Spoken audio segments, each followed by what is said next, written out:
Assalamualaikum warahmatullahi wabarakatuh. Selamat pagi. Bagaimana kabarnya hari ini? Semoga selalu dalam keadaan sehat dan selalu menjaga protokol kesehatan. Nah, di pembelajaran kali ini kita akan membahas bab selanjutnya, yaitu tentang Indonesia Merdeka. Namun sebelum kita memulai pembelajaran, marilah kita berdoa terlebih dahulu. Berdoa dimulai. Berdoa selesai. Nah, adapun tujuan pembelajaran di bab kali ini, setelah pembelajaran kalian diharapkan mampu menganalisis peristiwa proklamasi dan maknanya bagi kehidupan bangsa, merekonstruksi pemerintahan dan negara kesatuan Republik Indonesia, meneladani perjuangan para tokoh proklamasi, dan mensyukuri nikmat Tuhan yang Maha Esa. Nah, biasanya di pembelajaran Indonesia Merdeka atau ketika kita memperingati hari kemerdekaan, selalu ada pertanyaan-pertanyaan yang mengikutinya, yaitu kegiatan apa yang kalian lakukan saat peringatan hari kemerdekaan, mengapa kita harus memperingati hari kemerdekaan, dan yang terakhir adalah mengapa Indonesia harus merdeka.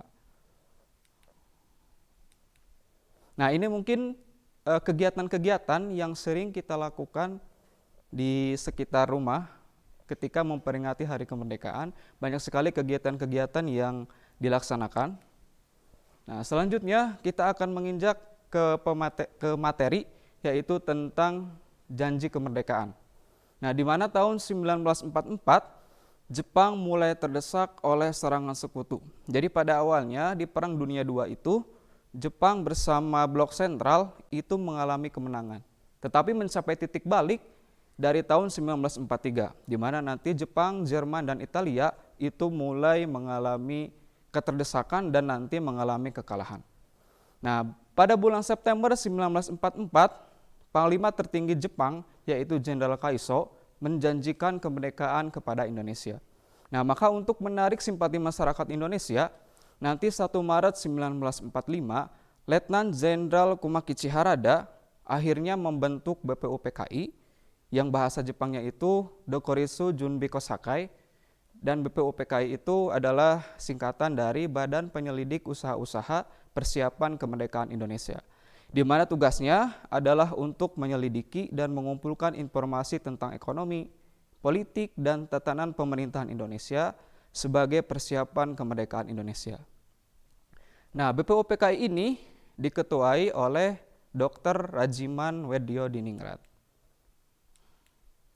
Nah, akhirnya nanti BPUPKI melaksanakan sidang yang pertama, yaitu pada tanggal 29 Mei sampai 1 Juni 1945.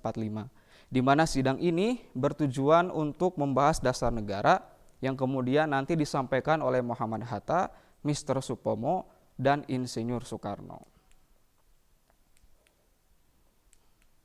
Nah, pada tanggal 29 Mei 1945 yang mengajukan 5 rancangan dasar negara Indonesia, yaitu Muhammad Yamin, yang isinya adalah pri kebangsaan, pri kemanusiaan, pri ketuhanan, pri kerakyatan, dan kesejahteraan sosial. Nah, 31 Mei 1945 yang akan mengusulkan 5 rancangan dasar negara Indonesia Merdeka adalah Dr. Supomo, yang isinya adalah persatuan, kekeluargaan, mufakat dan demokrasi, musyawarah, dan keadilan sosial. Nah, dan yang terakhir yang menyampaikan 5 dasar negara Indonesia yang nanti kita kenal dengan nama Pancasila, pada tanggal 1 Juni 1945 disampaikan oleh Insinyur Soekarno, yang isinya adalah yang pertama kebangsaan Indonesia, internasionalisme atau pri kemanusiaan, mufakat atau demokrasi, kesejahteraan sosial, dan yang terakhir ketuhanan yang Maha Esa. Nah, setelah pembentukan BPUPKI, akhirnya dibentuk Panitia 9 yang tugasnya adalah untuk merumuskan tujuan dan maksud didirikannya negara Indonesia. Anggotanya yaitu adalah Insinyur Soekarno, Dr. Andes Muhammad Hatta, Mr. A. Maramis, Abikusno Cokro Suyoso, Abdul Kahar Mujakar, Haji Agus Salim, Mr. Ahmad Subarjo, Kiai Haji Wahid Hasim, dan Mr. Muhammad Yamin.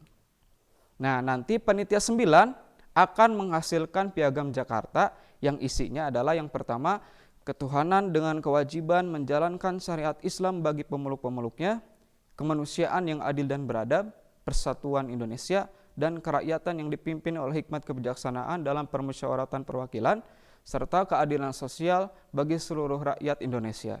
Nah, mungkin nanti akan ada perubahan setelah disahkan, di mana ada kata-kata atau kalimat yang dihilangkan, yaitu di sila pertama, di mana kewajiban menjalankan syariat Islam bagi pemeluk-pemeluknya nanti akan dihapus dan diganti dengan ketuhanan yang Maha Esa. Nah, sidang BPUPKI yang kedua yaitu 10-17 Juli 1945, di mana ada agenda resmi, yaitu ada 6 hal, di mana yang pertama wilayah negara kesatuan Republik Indonesia, kewarganegaraan Indonesia, rancangan undang-undang dasar, ekonomi dan keuangan, pembelaan negara, dan pengajaran. Nah, sidang kedua BPUPKI ini ditujukan untuk membahas rancangan undang-undang dasar. Anggota BPUPKI setuju untuk merancang undang-undang dasar dari Piagam Jakarta tadi. Nah, ini mungkin bisa dibaca isi dari undang-undang dasar. Ada wilayah negara Indonesia, ada bentuk negara Indonesia yaitu republik, negara kesatuan, yaitu bentuk pemerintahan adalah republik. Kemudian bendera nasional sangsaka merah putih, dan yang terakhir adalah bahasa nasional yaitu bahasa Indonesia. Nah, setelah kita membahas yang tadi, sekarang kita akan masuk fokus ke kronologi bagaimana peristiwa proklamasi itu dilaksanakan, dimulai dari Rengas Dengklok sampai ke Pegangsaan Timur. Nah, ini yang pertama adalah mungkin kekalahan Jepang di Perang Dunia Kedua, di mana tadi telah dibahas ya, bahwa dari tahun 1943 Jepang bersama blok sentral itu sudah mulai terdesak. 1944 nanti Italia kalah, 1945 pada bulan Mei Jerman kalah, dan karena satu-satunya yang belum mengalah atau belum kalah itu adalah Jepang. Nah, nanti sekutu bersama negara-negara lainnya yang dipimpin oleh Amerika Serikat akhirnya sepakat untuk membom atom kota Hiroshima 6 Agustus 1945. Nah, 6 Agustus 1945 kota Hiroshima dijatuhi bom, banyak sekali korban jiwa dan juga bangunan yang hancur, tetapi Jepang tidak juga menyerah sampai nanti akhirnya disepakati lagi untuk membom atom kota Nagasaki 9 Agustus 1945. Nah, dan akhirnya nanti 15 Agustus 1945 Jepang menyerah tanpa syarat kepada sekutu. Dan seperti tadi, Jepang sudah menjanjikan kemerdekaan kepada Indonesia. Nah, ini mungkin foto-foto bagaimana dahsyatnya bom atom di kota Hiroshima dan Nagasaki. Bom atom di Hiroshima itu dijuluki sebagai Fat Man, sedangkan di kota Nagasaki itu dijuluki Little Boy. Dan kedua-duanya itu mengakibatkan korban jiwa kurang lebih sebanyak 200.000 orang. Nah, setelah itu kemudian 7 Agustus 1945 akhirnya Jenderal Terauchi nanti membentuk PPKI, Panitia Persiapan Kemerdekaan Indonesia, dan kemudian 9 Agustus 1945 Jenderal Terauchi memanggil Soekarno, Hatta, dan Rajiman ke Dalat Saigon, kalau sekarang Vietnam.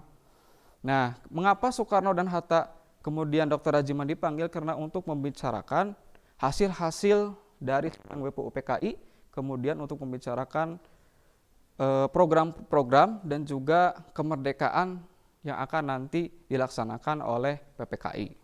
Nah, pada 14 Agustus kemudian 1945 Soekarno beserta rombongan kembali lagi ke Jakarta, di mana mereka semua belum tahu bahwa Jepang itu sudah kalah oleh pihak sekutu. Nah, dan akhirnya nanti yang pertama kali tahu Jepang itu kalah oleh sekutu adalah para pemuda, di mana para pemuda nanti mendengar berita kekalahan Jepang dari radio BBC London. Nah, ini foto Soekarno, Hatta, dan Dr. Rajiman yang diundang ke Dalat, Vietnam. Nah, PPKI, Panitia Persiapan Kemerdekaan Indonesia, tadi dibentuk oleh Jenderal Terauchi 7 Agustus 1945. tugasnya adalah mengesahkan Piagam Jakarta sebagai pendahuluan dalam pembukaan Undang-Undang Dasar 1945 nanti setelah Indonesia mengumandangkan proklamasi pada 18 Agustus 1945.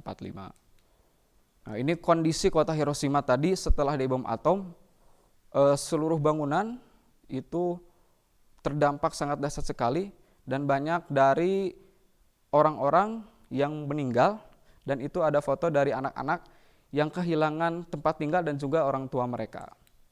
Nah, ini bangunan-bangunan yang hancur dan prajurit yang sedang patroli untuk melihat kondisi di sekitar hasil dari bom Hiroshima dan Nagasaki. Nah, setelah itu kemudian peristiwa Rengas Dengklok, di mana pada saat itu seperti tadi golongan para pemimpin Indonesia belum mengetahui kabar Jepang kalah oleh sekutu. Jepang dibom atom oleh sekutu itu belum diketahui. Dan Jepang pun di Indonesia, prajurit dan pemerintahannya itu sangat menutup-nutupi kabar kekalahan mereka. Nah, akhirnya yang pertama kali tahu adalah Sultan Syahrir dari para pemuda. Di mana nanti 14 Agustus 1945 Syahrir menemui Soekarno-Hatta dan mendesak agar segera memproklamasikan kemerdekaan Indonesia. Namun ditolak. Nah, yang kedua, 15 Agustus 1945, para pemuda mendatangi lagi kediaman Soekarno untuk memerdekakan Indonesia, paling lambat diberi tempo yaitu 16 Agustus 1945, tetapi kembali menolak. Nah, jadi 14 Agustus 1945, 15 Agustus 1945, para pemuda menemui Soekarno, tetapi kedua-duanya menolak untuk melaksanakan kemerdekaan. Nah, ini mungkin menjadi pertanyaan dan nanti kita akan membahasnya.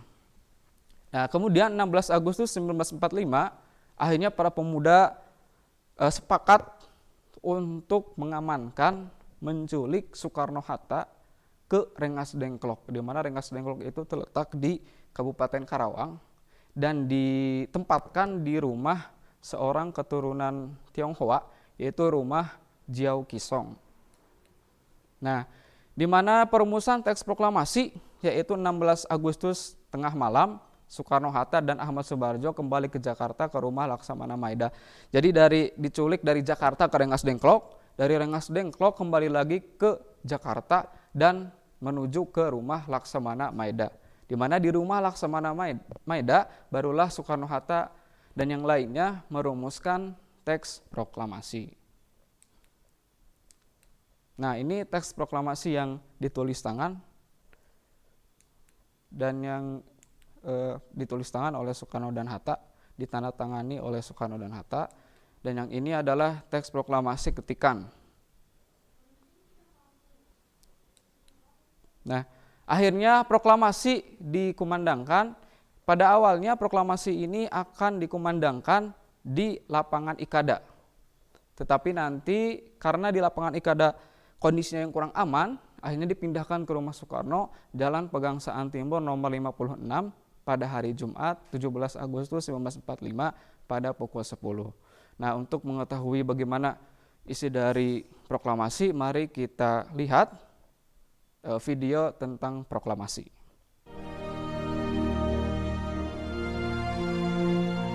Proklamasi. Kami, bangsa Indonesia, dengan ini menyatakan kemerdekaan Indonesia. Hal-hal yang mengenai pemindahan kekuasaan dan lain-lain diselenggarakan dengan cara saksama dan dalam tempo yang sesingkat-singkatnya. Jakarta, 17 Agustus 1945, atas nama bangsa Indonesia, Soekarno, Hatta.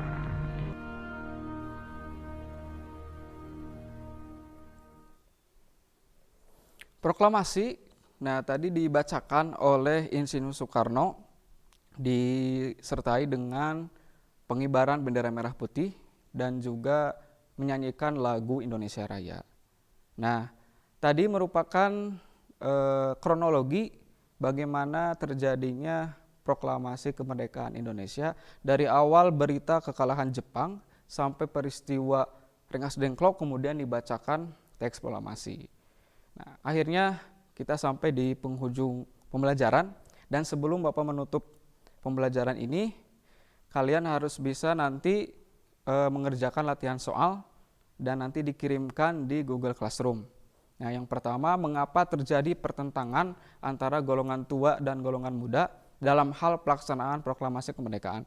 Tadi ada peristiwa antara golongan tua dan golongan muda, antara Soekarno dengan golongan Syahrir, di mana peristiwa proklamasi itu diajukan oleh golongan muda, oleh Sultan Syahrir, tetapi ditolak oleh Insinyur Soekarno beserta golongan tua. Nah, itu apa yang terjadi? Apa alasannya? Terus yang kedua, mengapa Soekarno dan golongan tua menolak memproklamasikan kemerdekaan? Nah, hampir sama dengan yang nomor satu. Yang ketiga, mengapa Soekarno dan Hatta tidak menolak ajakan pemuda ke Rengas Dengklok? Padahal bisa dilihat bagaimana Soekarno dan Hatta itu adalah tokoh yang berpengaruh dan dekat dengan pejabat-pejabat tinggi seperti Jepang dan negara-negara lainnya. Tapi mengapa Soekarno dan Hatta tetap ikut ke Rengas Dengklok? Dan pertanyaan yang terakhir adalah mengapa Soekarno dan Hatta diculik dan diamankan ke Rengas Dengklok? Nah, diingatkan kembali jangan lupa untuk mengerjakan latihan soal ini di catatan masing-masing dan nanti dikirimkan ke Google Classroom. Dan jangan lupa untuk mengisi absen di kolom komentar di live streaming YouTube ini. Nah, terima kasih atas perhatiannya. Mohon maaf apabila kesalahan. Assalamualaikum warahmatullahi wabarakatuh.